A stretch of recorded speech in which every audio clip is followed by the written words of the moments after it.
Welcome to Choosing to Matter Cocktails with Chris, a space for open, honest, and unhurried conversations. In today's episode, we sit down with someone who's shaping our world with purpose and passion. I'm your host, Chris Lubkeman. Join me as we explore how our guest has chosen and chooses to matter. Dear listeners, for today's conversation, I am joined by Andreas Stöckli, General Manager of the Hotel Schweizerhof here in Zurich, and our host for Cocktails with Chris. We've invited him to share his personal journey of choosing to matter in the hospitality industry, leading with purpose, enhancing his guests' experiences, and shaping the future of luxury hospitality. So welcome, Andreas. Thanks a lot, Chris. It's wonderful to have you here. And thank you for hosting us. I appreciate it very much. So, Andreas, how would you introduce yourself to our listeners in one sentence? I'm a hotelier. Okay. So tell us, what is a hotelier? Tell us about it. Yeah. A hotelier is somebody who makes sure that everybody else is happy. Yeah. And here, tell us a little bit about the Schweizerhof. This is your house. Yeah. There's actually a lot to say because the place is nearly 150 years old, originally built as a hotel. And of course, at the best location, that's our biggest strength. We are like downtown Zurich, connection at the airport every 10 minutes, a train to the airport. At the Bahnhofstrasse, close to the ETH, very close to the Europaallee, where all the techies are. So we're a bit in the middle of the eye of the storm. With the hard to see when you're right across from the train station. Yes. And what this was built, what year was it built? It was built 1876 and opened 1877. Okay, and that's about the same, the train station, that's almost at the same time. A bit earlier. A bit earlier than the train station even, okay. And no, the train station was before. The train station was before. Yeah. Okay, yeah, that makes a little more sense. And so this is a 5-star hotel, 4-star, 6-star. Yeah. Actually, we became last August a 5-star hotel. Okay. We always been a 4.5 star. We called it, but due to intensive renovations and increasing the quality of the building, we decided to go into 5-star, and that actually. Makes a lot of pleasure. Yeah, that's great. Well, congratulations on that. That's also a big challenge then. It is. So the title of this podcast is Choosing to Matter. The subtitle is Cocktails with Chris. And you have a favorite cocktail which you have suggested for your barkeep to make for us. And what is it and why is it your favorite cocktail? I think it reflects quite well what I am. So it's just a straight whiskey. A straight whiskey. Yeah, exactly. So why that? That? Probably, first of all, I enjoy drinking whiskey. Once in a while, I like the taste, I like the history, but I like as well the effect. It eases you. And there is always something to talk about. But actually, the character of the entire drink, I just like the raw, the nature. I like it a bit smoky, the turf, so the pet. I've been just recently on Isla, where this whiskey comes from, actually, the Lagavulin, and this is exactly the place I like. Calm, reduced to the sense, you can be ease at your mind, and this is something I enjoy, and this is something I'm aiming for actually every day. Yeah. This is a bit. So the peace and the calm. So do you remember the first time you had a whiskey? I'm sure that was about 15 or 16 because Because in those times, that was like that. What you did, yeah. And so which whiskey, because there's lots of whiskeys, not just one. So what are we having today? We're having a Lagavulin, 15 years old. So of course could be older, but I guess it's for us to have a conversation that's Just perfect. Good to start with. Well, let us give it a try. And exactly. so, hey, here's to a great Hey. conversation. Cheers to your health. Cheers. Thank you. To yours.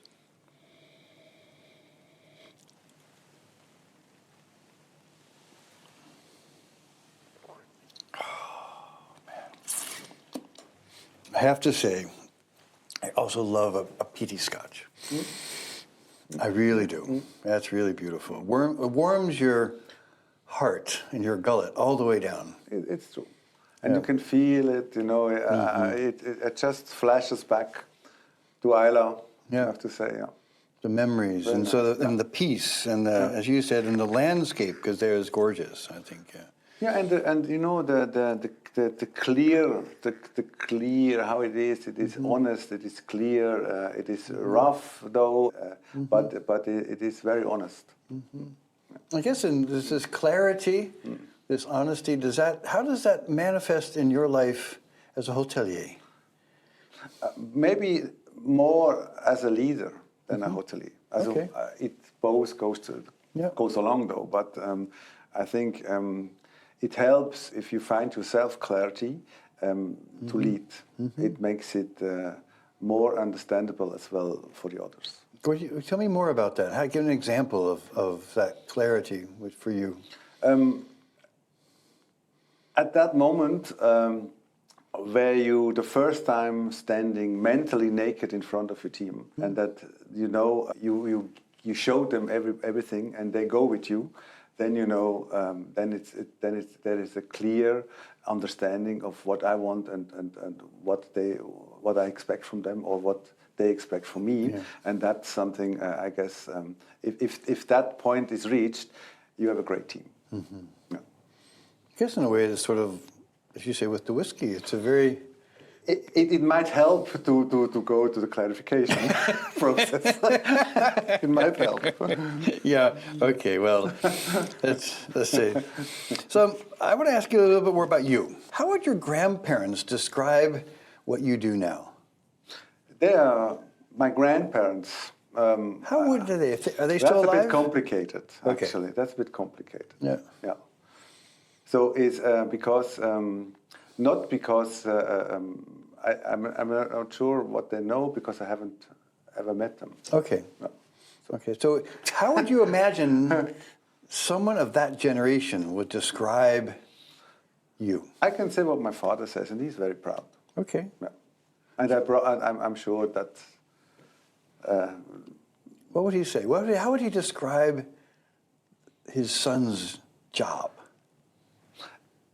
I guess he has a lot of respect of the journey to go there. Also where I am now. Yeah. Actually, so I started as a chef, and now I'm running a very nice place downtown Zurich. Yeah. A relevant place.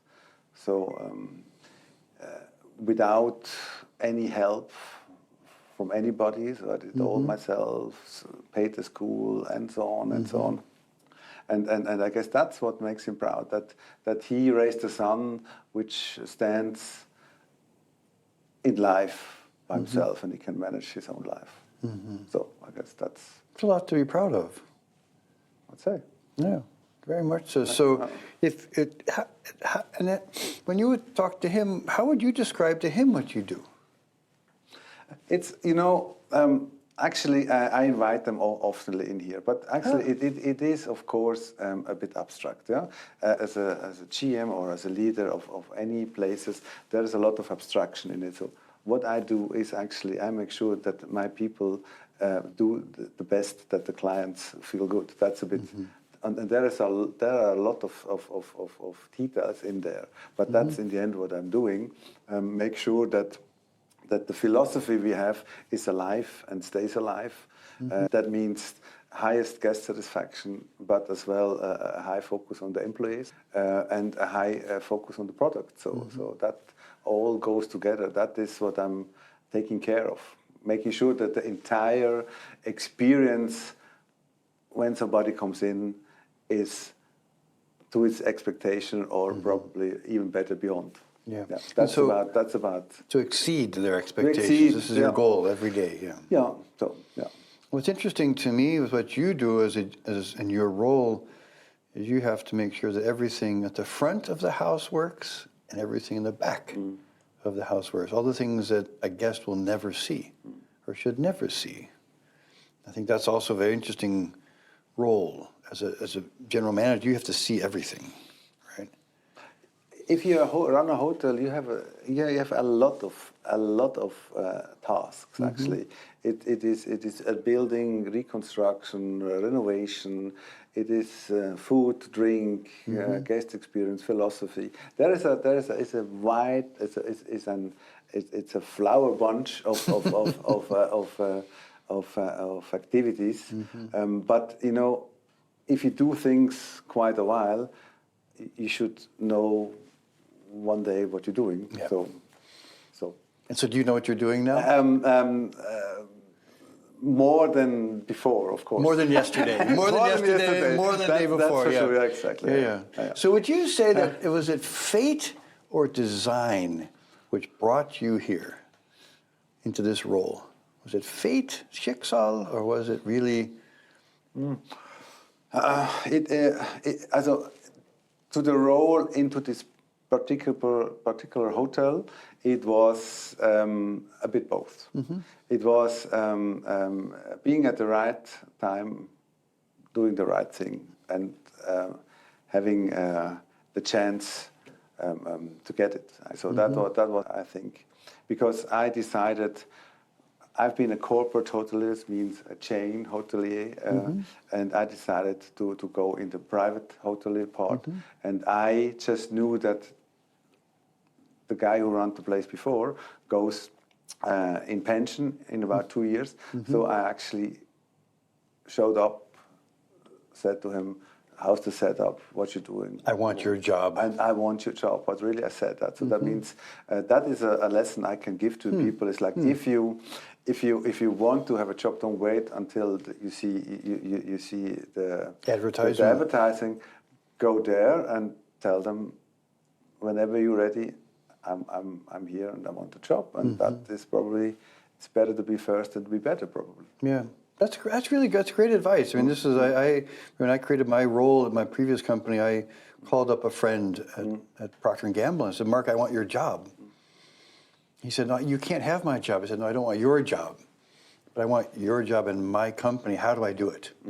So it's you're really thinking, how do you think into because you were with Radisson, you were with a large international chain. You were focused mostly on Europe, if I'm not mistaken. Yeah, exactly. That was your. Yeah.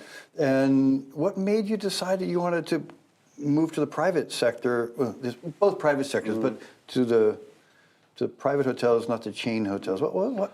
You know, and after 10 years being in a corporate life, actually, there is.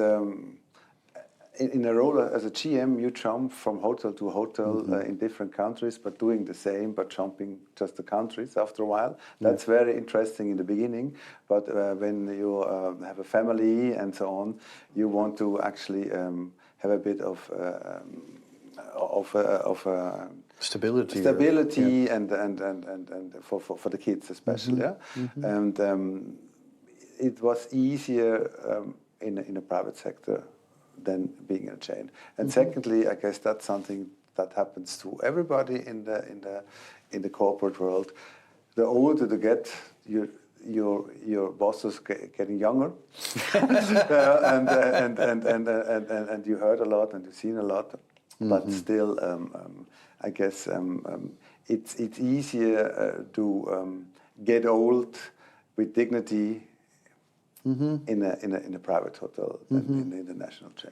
Yeah, and so you really were thinking ahead. So it was really for you, both family, considering about your family, considering about your own personal situation, making it easier, but also thinking ahead, which is interesting. Not everyone does that. Is thinking about, seriously, the next 10, 15 years. Keep the end in mind. That's a bit Mr. Conway, the 7 Habits of Effective Leadership. Yeah. I guess just keep the end in mind. So where it's going to end, and I think one should do that all the time. Otherwise, you run in a frustration or you run in something where it's hard to get out. So as long as you have the power and the opportunity, you should think about it. Yeah, but the next few steps, because very often one says you should just live in the moment. But how do you reconcile live in the moment and keeping the end in mind? I think that's the one is, I guess if both have their times, both have their quality. If you just live in the moment, you're gonna miss definitely some things in the future. And if you just live in the future, you're gonna miss what's happening today.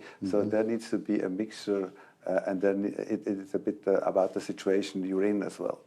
So I guess the older you get, you can afford to live probably more at the moment. And the younger you are, probably you should once in a while think, how's it going to be?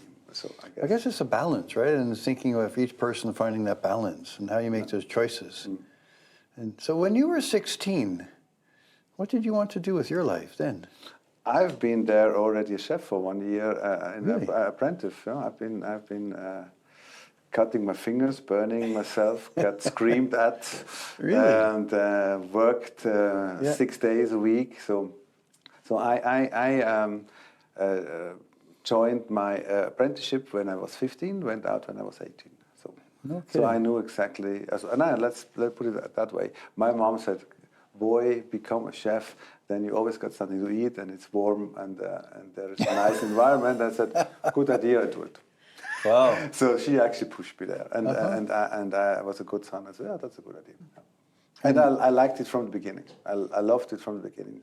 The smell of adventure, of being able to see the world with that job as well, being able to make people happier with what I'm doing. Yeah. So that was already in me. Interesting. Yeah. And so you said adventure. So that the being a chef took you in different parts of the world. Yeah. So to make it short, so after my apprentice, I went to the army. From the army, I went straight to Halifax, jumped on a ship at the Seabourn Cruise Line. This is Halifax in... Halifax, Nova Scotia, 18. So I saw the Sheraton, and then I never saw the daylight again because I've been in the galley, in the kitchen. And they after 3 months, they kicked me out in Quebec. So I stayed with the 2 suitcases, and my big dream was over, and I had to go back instead of conquering the world and explain that maybe I should learn a bit more of this and then that. So actually they told me, you're a good chef, you're a good guy, but you don't know what logistics are all about, because on a cruise ship you have to make a lot of logistic work. Oh, interesting. As being a chef. And I have been just in small restaurants. Yeah. So I went to the Souvretta house in St. Moritz, and I learned what logistics are. Then I went to the Bahamas. I've been a year in the Bahamas. Went back to the Souvretta. Went back to Souvretta. Went to South Africa for a year. Came back. Again as a chef? Always as a chef. Came back. And always in between, I made some nice breaks. This is something I can recommend to anybody when you're young. Between the jobs, make sure you save a bit of money and you get your 3 months off. Make sure that you're broke, because the motivation is much higher. To go earn more money than after you spend it all. That is what I'm always saying. My daughter, one of my daughters, is a chef as well. Oh, really? And she's and so I went to Sardinia. Was running an camping space with the Gomorrah and so crazy little things. And then I went to hotel management school. So after with 27, I decided, there's a lot of things I know, but I should somehow get it together. Weave it into a story. And that means education, as not life experience and practical experience, which was probably I was ahead of all the other guys, but my theoretical understanding was there. My management understanding was not there, so I went there to hotel management school. I saved the money there as well for that, and. Then I started with Radisson. With 30, actually, I finished. I finished my hotel management school as a purchaser, and that was in Basel. And then went out as a deputy manager, and then 6 years later, they gave me the first hotel. So from there, so actually next year I'm 20 years now with GM. Yeah. That's really great. And so each one of those, you learns, there's many ways to learn. And what's quite intriguing to me is how you started, as you said, with 15 cutting your fingers and burning your fingers, and with 30 decided to go and sit in a classroom and cut your fingers on paper, which is a very different way of learning. It was tough because I had to learn how to learn. Yeah. Exactly. And you know, and those days, my first laptop I got with 26. So I the typewriting I did by myself, and so on. So yeah, it was really from the scratch. Yeah. And I think that path is quite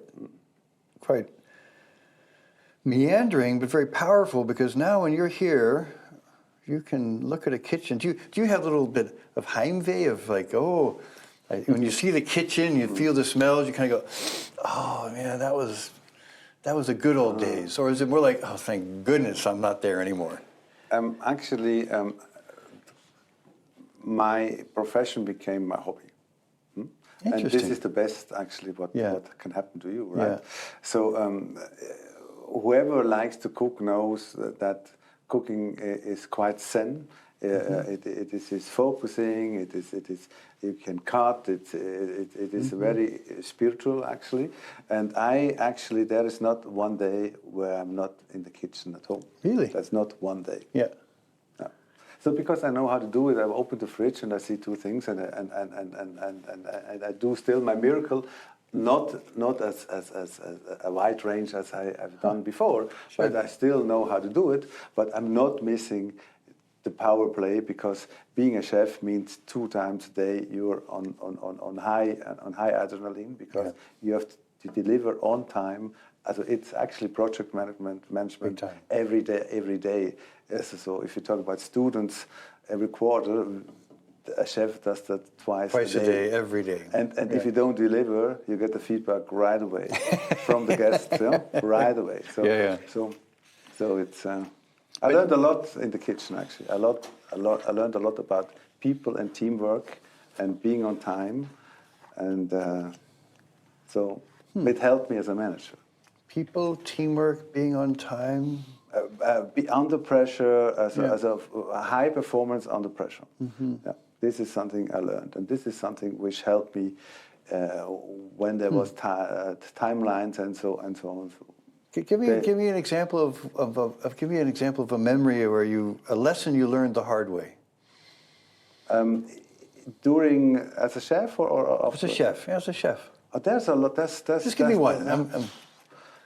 Pick a favorite or a painful. There was in South Africa. There was this wedding, and there was about 200 people, and they had chicken, but. On the function sheet, that is the sheet where you can read what there is. They said that entirely chicken, so little chickens. So we made those chickens, but then at that moment where we had to send them, the bride said, "No, I didn't want any bone on the chicken." So getting the team together, and so we had to debone. In real life, as we were sending it out and deboning the entire chicken, so it was a bit of slaughter, but we still had to look. It still had to look nice. Yeah. So we brought it out, and we burned our fingers again, but they were happy. So that's there's always a solution, and you have to get it out no matter what, and it's the will of the customer. Yeah. It's interesting you said that man, I could feel a little adrenaline rush just thinking about the situation. Yeah. But you said there's always a solution, right? This is interesting. Is like no matter how difficult something appears, there is a solution. There is one. I guess that's in life as well, or in the hotel, or how we think of the solution, to a challenge. I think one of the things, with how we choose, choosing to matter, we choose the impacts we're trying to have. And one of the things that you clearly have said that you want your hotel and the people working with you to do the best they can. So what are some of the things that you're doing to make a positive impact with them or with your guests, with the property? No, that was a journey because I took over somebody who was the leader of the house for 25 years. So that was a bit of change management. What I learned. And change management, everybody knows there's a lot of talking, a lot of convincing, taking with, arguing, making sure. Some people have to go, some new comes in to get the weight of it. And there actually we invented together how we want to go into the future. So the core team is still here, which I'm very proud of. Actually, they are now 10 years with me, and we invented together actually with all the values and the purpose, how we're going to go and how we're going to do this exactly. And I guess that was about a 3 years work actually. I have to say, but now it is so into and it's so strong, and everybody new coming in first doesn't understand it, but after a while he knows, he feels the value. Because it's an honest value. It's back to the whiskey. Back to the whiskey, the clarity. Yeah. And how would you say, when you say it's choosing to matter, how do you choose to matter through your role as a hotelier, your role as a parent? What are some of those things that you do? Your choices. As a leader, I got one eye on the future. That's very important. So as you said, so there is a balance. You have to, of course, be present with the people like I am with you now, being present and not thinking about the meeting in 5 minutes. But still make sure that we are still existing in the future. That means being open, being curious, getting things done, make sure that everybody is in the boat and everybody is excited to go there. So this is something... or give them the freedom that they actually drive it, and I'm just make sure that it's okay and it's in the right direction. So sometimes it depends a bit on the project. As a parent, I'm just a daddy, you know. I'm actually not. I guess my wife is more in very classy in education and. But I just give the values, and they're not a lot. To be honest. The higher you fly, the deeper you fall. So if you talk about drugs with kids, so when nobody's holy, but if you say the higher you fly, the deeper you fall, that says a lot. I would say, and so on, and I make sure that I'm here when they need me, and when they don't want me, that I'm not around.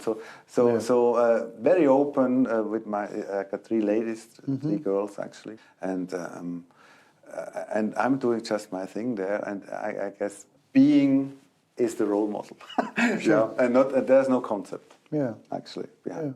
And they came out quite good, so not in jail yet, all fine. Yeah, that's wonderful. I think that's really great. I guess one can say as a parent, that's the most wonderful thing we can say. You know. Yeah, you know, it's you never know what's going to be one day. There's always a sorrow, you know that. But just seeing them being own personalities, having humor, being tough, knowing how to argue, like food, like nice hotels. That's you know, it's enough for me. I'm not raising the bar for them. Yeah, that's wonderful.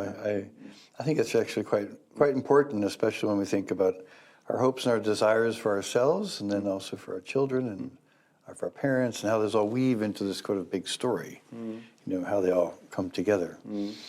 I think that's also quite important.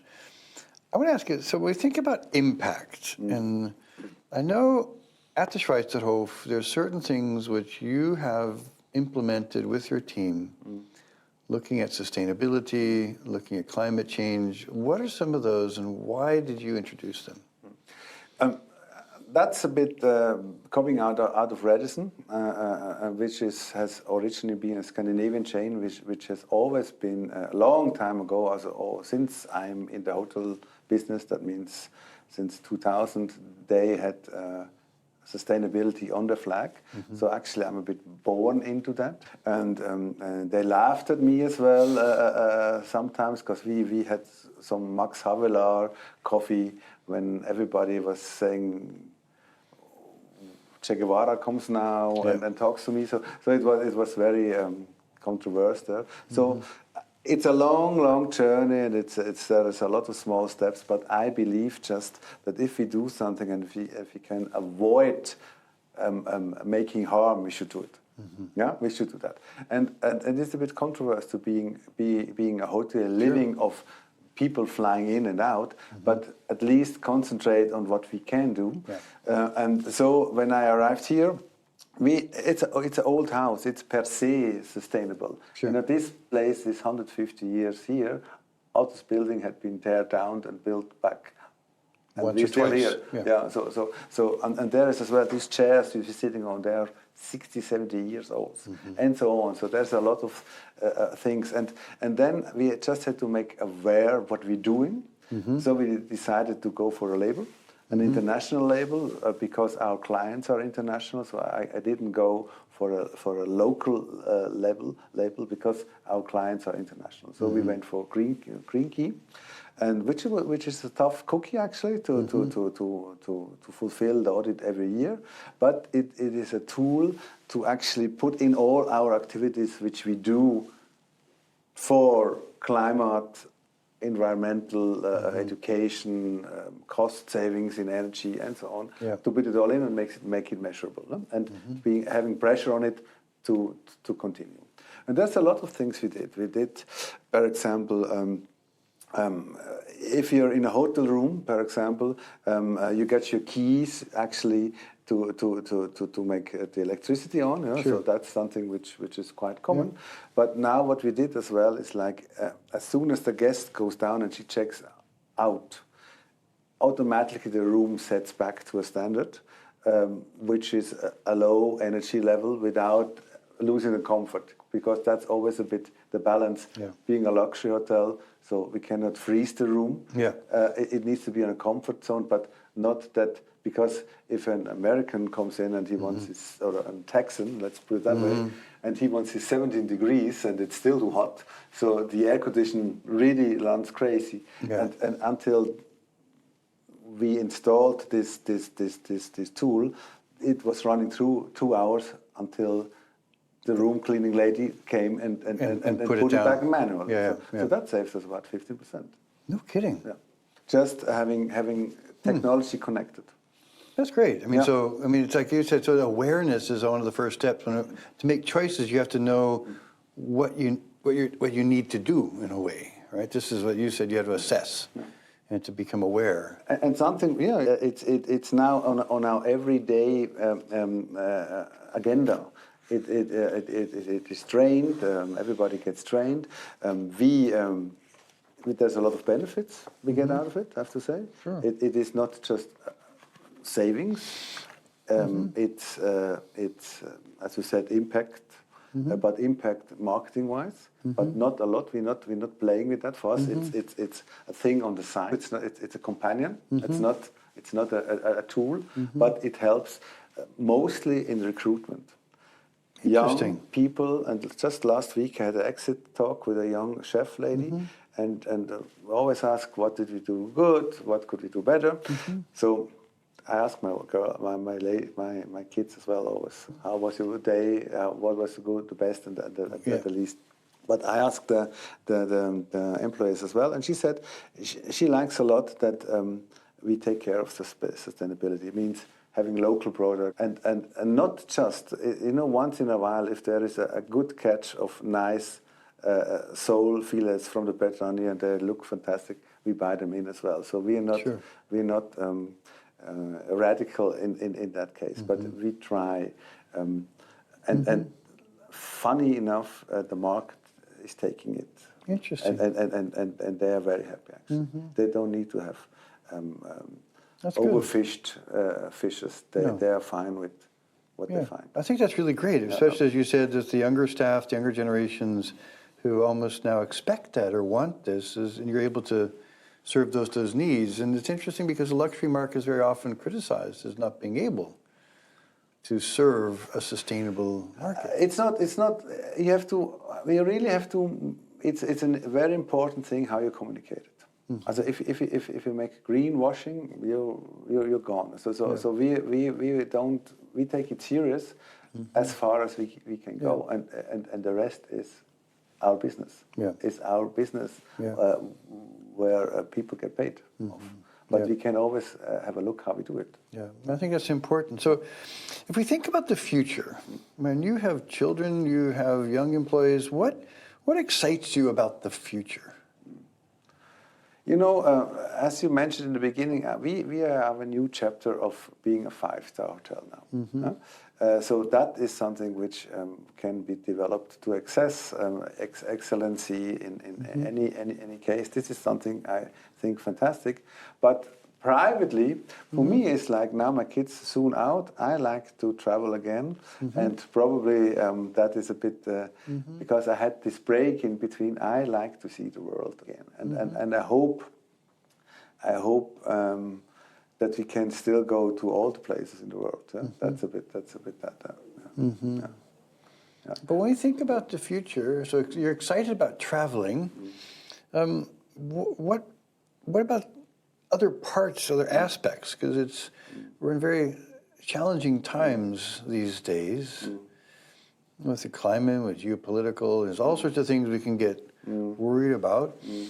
But what gives you hope when you look at the future? Like new Zeppelins to travel around the world slowly, or is it new? What gives you hope? You know, I've always been an optimist, and times are quite tough for optimists at the moment. That's true, but we're not alone. First of all, and secondly, there is a lot of barking in politics as well. Barking.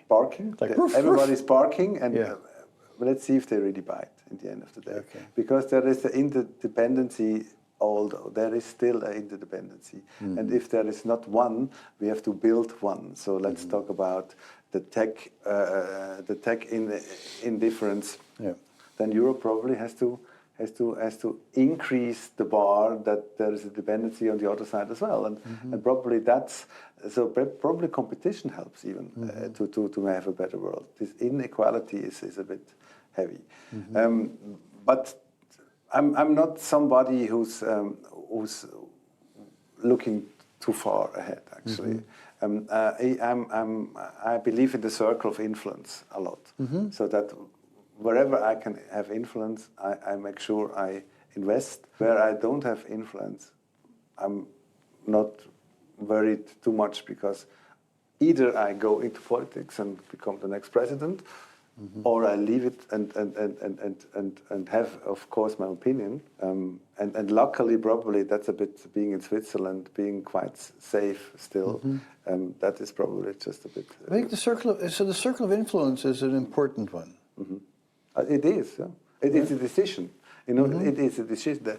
In the end of the day, how you are and what you are and where you be is always a decision, right? So and you can't have both. That's the other thing. Sure. Yeah.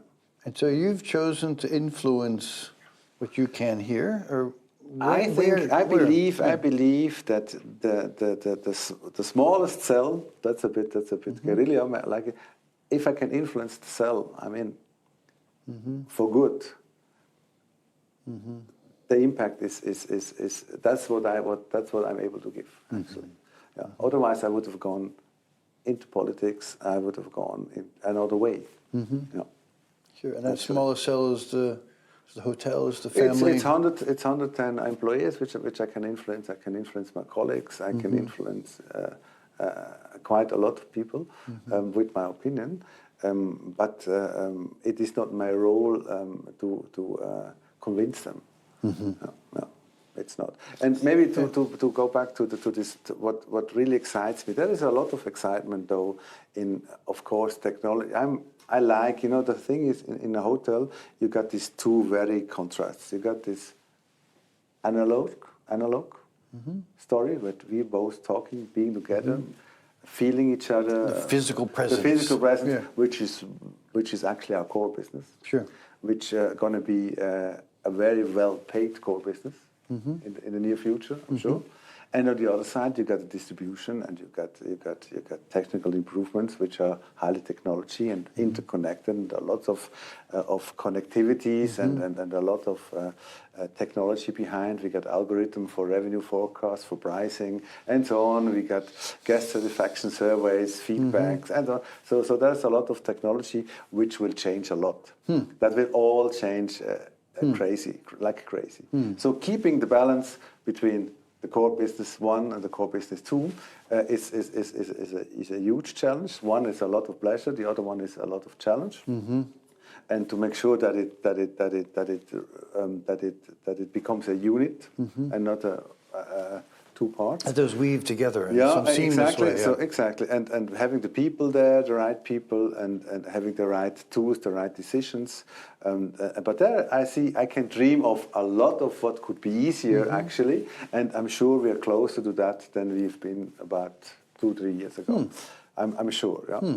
What I don't like though is a bit the imbalance of the knowledge, like being there and there is a lot of knowledge or a lot of data being absorbed out of the world, and there is not a lot of control. I guess there needs to be somehow a balance. Yeah. So it's like a hammer. Yeah? It's like you can put a nail in, or you can hit somebody's head. So technology is a bit like. Or you could hammer it into a screw. Which that's right. You put a nail in, well, but there's the nail and there's the screw. Sometimes you hit things that shouldn't be hit with the hammer, right? That's the, I think this is also an important part of knowing the tools we have, when we have them, and how to have them. We're in for a crazy time now. I have to say. Probably one of the most dynamic times in our lives. Yep. I would say. That's where this insecurity comes from, and that's where we come back in. There we back 150 years, having tradition, sitting together. So if you come here, that's the world you know. Yeah, and that's the world you feel at ease, and that is our business. Yeah. So we don't have to. I had a lot of discussion with tech guys about 7 years ago. To remember the World Web Forum, and they said, you have to open it. That is much too small the place. And then a client of mine, listened to that conversation and said, just don't do that, because this coziness, this shelter, this being together, that is much more important than getting big and all. And then 2 years later, Corona arrived, and everybody went smaller. It's interesting, totally. And it's interesting you said that how humans like to be together, right? This is one of the things that's very, again and again, and how we're tribal in the sense of it's a small T, not a big T, but we like to be together. We like to sit together, to talk mostly, and to be around. I think there are certain things which will stay the same, and certain things which will change. The Maslow's pyramid, if you just reconnect it to a hotel, and then you see a lot of tiers where we're in. It is shelter, sleep, status, it goes up all the way actually, until free Wi-Fi even. Wi-Fi. Which is on the top now, right? So we are on every ladder actually. So that's what makes me believe that we will be around a long time. Sure, I have no doubts about that. Is there something I should have asked you about which I haven't asked you? About Andreas Stöckli and his life, and some of the choices you've made over the years? If you look back. Good question.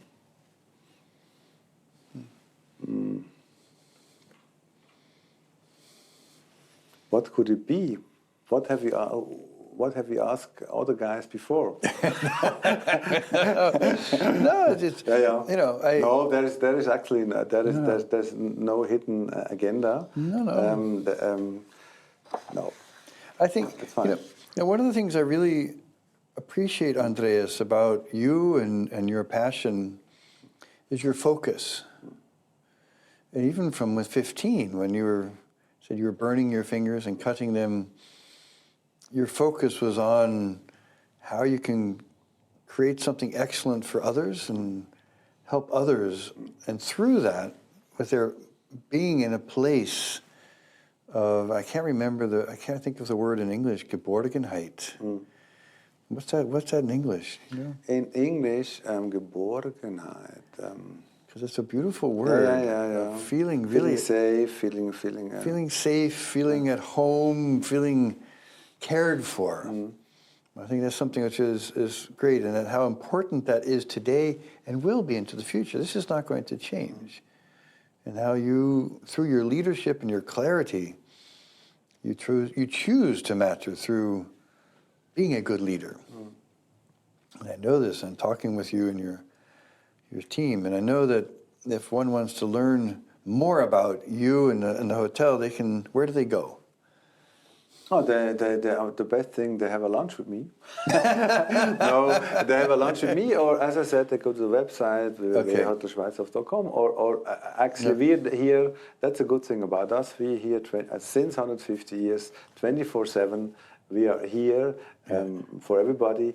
I'm not always here though. No, that's good. But actually, we're an open book. You can have a look. So one can find you here, you being the hotel here, and you yourself also at the Schweizerhof Hotel, across from the main train station. Exactly. The heart of Zurich. And so Andreas, I want to have a huge thank you for joining me today and for hosting our series. I really, truly appreciate it. And also an appreciation of the choices you've made along your journey and for sharing those with us. I learned a lot about you today. So thank you for that. I'd like to make a toast. And this is a toast to our collective future.